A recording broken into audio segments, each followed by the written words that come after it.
Come on, do I really need an introduction for this week's film? It's Suspiria. At this point, if you're a horror fan and you haven't seen Suspiria, I consider that a war crime. Like, that's against the Geneva Convention.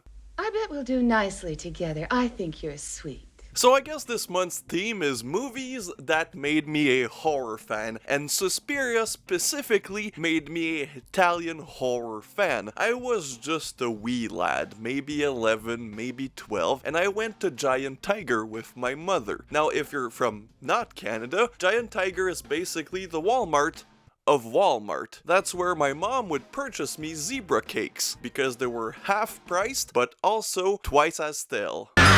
And in Giant Tiger at this time, there was this giant movie bin, but not just a $5 movie bin, it went from $1 to $5. Literally, I was digging from the pile. I saw this DVD of this film I had heard about called Suspiria for 99 cents, and I bought it, and that led me to where I am today, with a crippling addiction that will probably be the end of me, because one day, all of this will fall on me and kill me.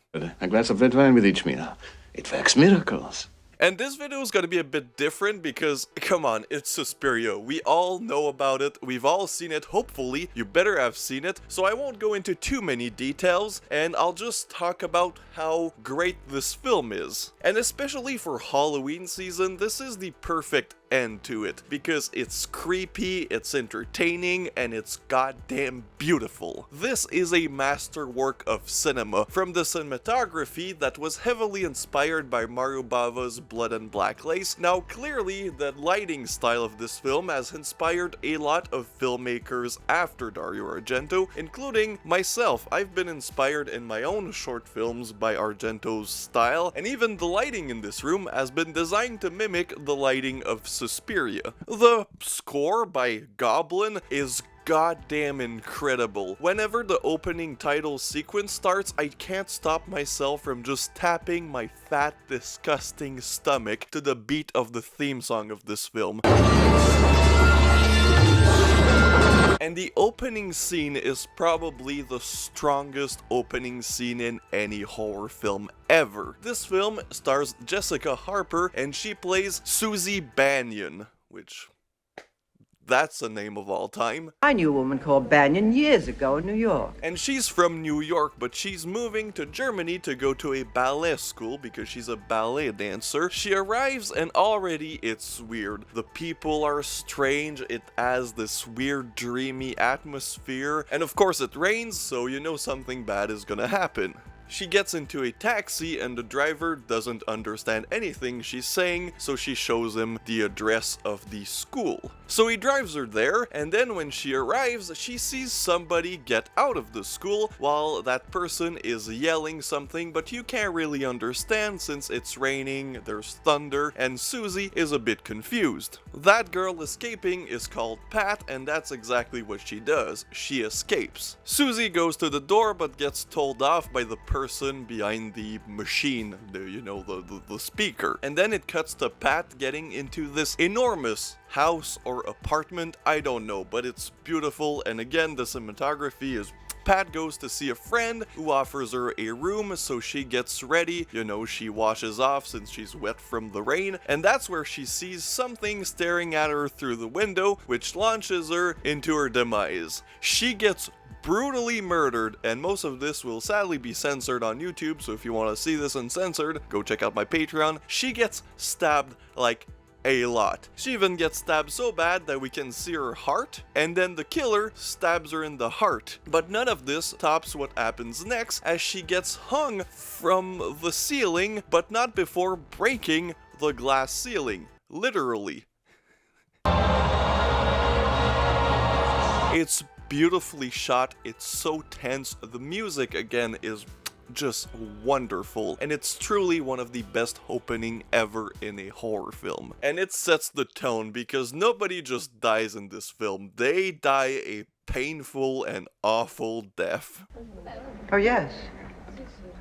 Next day, Susie goes to school and we're introduced to the plethora of characters in this film, including Madame Blanc, who is the director, I guess, of the school, and Miss Tanner, who looks like the female version of Paul Naschy. She's built like a brick shithouse and very menacing, and she's the main teacher. Now already there's a lot of weird things in this film. Then Susie is introduced to the rest of her classmates, and that's where we see very odd dialogue coming from the students. Now this is explained by the fact that the story originally was written with characters that were 14-year-old girls. And eventually that changed to, college-aged women whenever Dario Argento probably realized that murdering and slaughtering a bunch of 14-year-olds was still very taboo. But yeah, that clash of dialogue is represented in scenes like this. And the more I watch this film, knowing that, the more I realize that the interaction between the students and the teachers are very odd, and they're clearly written for younger characters. It kind of gives it this out-of-this-world feeling, just like the rest of the movie. Oh, it's very comfortable, just like being in camp. Susie gets sick, like from the beginning, and that's the reason we don't see a lot of dancing, because she's bedridden for about a week. But then, as she's being bedridden, we discover more and more weird things about the school through the help of the character of Sarah. Yes, the girl with the name of a snake. I once read that names which begin with the letter S are the names of snakes. And she has this theory that this school is ran by witches. And then the music drops and it's just beautiful. But Susie is a bit off, and that's because she's being poisoned. She's being served very little food with some wine, but the witches have spiked the wine. We can call them Witch Cosby. That was a horrible joke. Even my cat is not impressed. Say hi. Hi.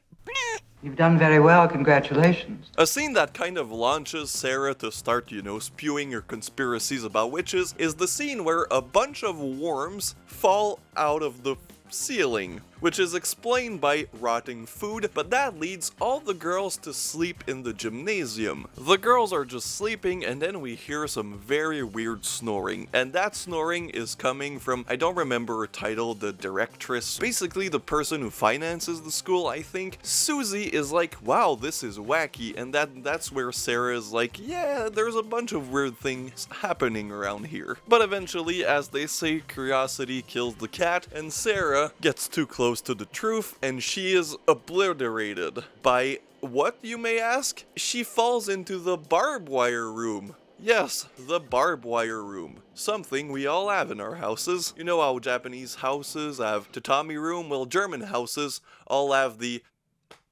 barbed wire room. There's also this kid who's not annoying like Bob. In fact, he doesn't say anything during this film, but he's just creepy. I don't know. He has a bowl cut, and he's Eastern European, which those two things aren't independent to one another. You can see the blood, at least you can hear that poor child's cry. And one day, he gets attacked by Daniel's dog. Now, Daniel is the piano player for the school. He's also blind, and his dog bites the kid, which leads him to get kicked out of the school, and then he gets drunk at a very German bar with people singing and dancing, and then he walks out, and his dog turns on him, and he gets completely obliterated again. After Sarah's passing, Susie starts to figure things out. She stops drinking the wine and eating the food, which leads her to not be lost and not lose her memory. She meets Udo Kier, who's a teacher in psychiatry, or a professor of psychiatry, and they talk about Sarah and her mental issues, and then she brings up the subject of witches, and good thing, because at this psychiatry convention, there's a man who's the expert on witches, who tells the story to Susie about witches. And Susie is slowly more convinced that there's something wrong, and she remembers something that Pat said during that stormy night. So one night, after everybody goes to sleep, she follows the footsteps to go see what's going on in the school, and that's where we get the reveal that, yes, in fact, this school is ran by a gaggle of witches. And not just any witches, Eastern European witches. The scariest ones of them all. And then we get the iconic ending of Susie battling Mother Suspiria, which is lore that has to do with the Mother's trilogy, which is this film, Inferno, I think, and Mother of Tears. Or my preferred third sequel of Suspiria, The Black Cat by Luigi Cosi. So my cat wants to say her final thoughts on the film because she also was there while I watched it.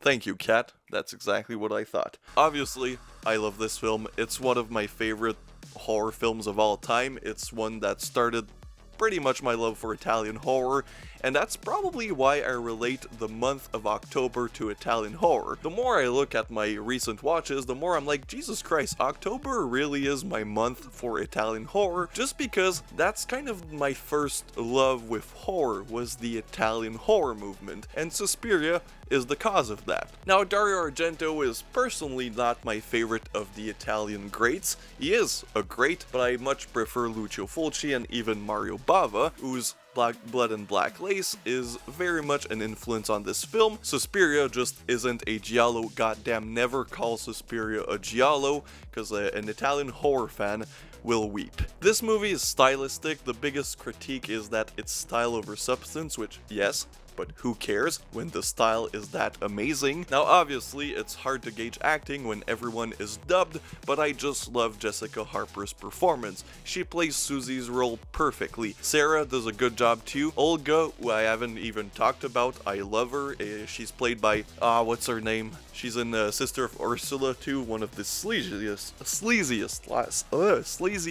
gialli, Barbara Magnofili, who's really underrated as an actress in Italy. She just wasn't in a lot of things. Miss Tanner, she's a bitch. She's such a bitch. She's horrible. I hate her, but she's played perfectly. And Madame Blanc is this perfectly, you know, the rich woman who has this dancing school. Everyone is so amazing. This movie is so entertaining. It's creepy too. It's perfect for Halloween. Watch this at midnight with the lights off, with the sound at the maximum to hear that amazing soundtrack that goes like this.